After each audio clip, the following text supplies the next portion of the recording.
বরিশাল বিশ্ববিদ্যালয়ে আছেন রিপোর্টার অপূর্ব অপু। আমরা সরাসরি যুক্ত হব তার সঙ্গে।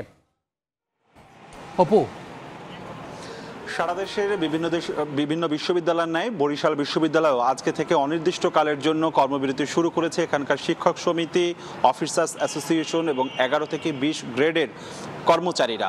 ফলে আজকে থেকে সব ধরনের একাডেমিক কার্যক্রম যেমনি বন্ধ রয়েছে, একাডেমিক কার্যক্রমের পাশাপাশি অন্যান্য যে কার্যক্রম সব কিছুই এখন বিশ্ববিদ্যালয়ের বন্ধ হয়ে গেছে। এখানকার আজকে সকালবেলা তারা আন্দোলন কর্মসূচি আনুষ্ঠানিকভাবে শুরু করেছে। এর আগে খণ্ড খণ্ড আন্দোলন করেছিল, আজকে থেকে এখানে অবস্থান নিয়ে তারা আন্দোলন করেছে এবং তাদের যে দাবিটি রয়েছে আন্দোলনকারী শিক্ষক, কর্মচারী, কর্মকর্তাদের, তাদের দাবিটি হচ্ছে যে সরকার সার্বজনীন পেনশন স্কিম প্রত্যয়ের আওতাভুক্ত করেছিল এই স্বায়ত্তশাসিত প্রতিষ্ঠানগুলো, বিশেষ করে বিশ্ববিদ্যালয়ের কর্মকর্তা, কর্মচারী, শিক্ষকদেরকে। তারা সেই সিদ্ধান্তের প্রতিবাদ জানাচ্ছে। তারা বলছে যে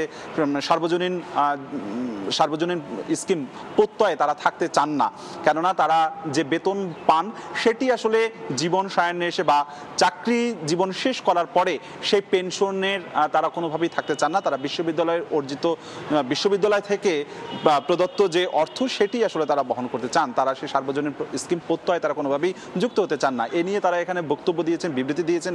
গেল 2 মাস পর্যন্তই তারা নানান ধরনের খণ্ড খণ্ড কর্মসূচি চালিয়ে আসলেও আজকে সকাল থেকে এই ফ্লোরে বিশ্ববিদ্যালয়ের প্রবেশ মুখে আলাদা আলাদা 3টি ভাগে বিভক্ত হয়ে এখানকার শিক্ষক একদিকে, অন্যদিকে কর্মকর্তারা, অফিসার্স অ্যাসোসিয়েশন, অন্যদিকে এখানকার যারা সাধারণ কর্মচারী রয়েছে, তারা 3 ভাগে বিভক্তি হয়ে দুপুর 1টা পর্যন্ত তারা কর্মসূচি চালিয়ে আসছিল সকাল 10টা থেকে।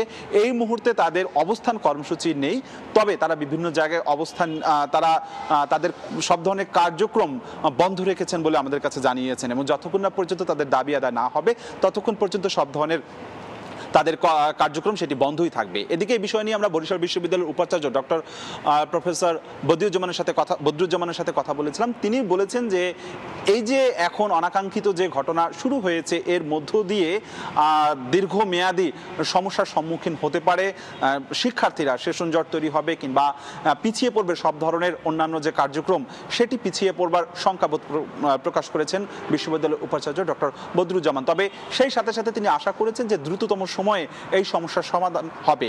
প্রধানমন্ত্রী শেখ হাসিনা খুব দ্রুততম সময়ে তাদের বিশ্ববিদ্যালয়ের শিক্ষকদের সুবিধার দিকে নজর দিবেন এবং তাতে করে এই সমস্যার সমাধান হবে।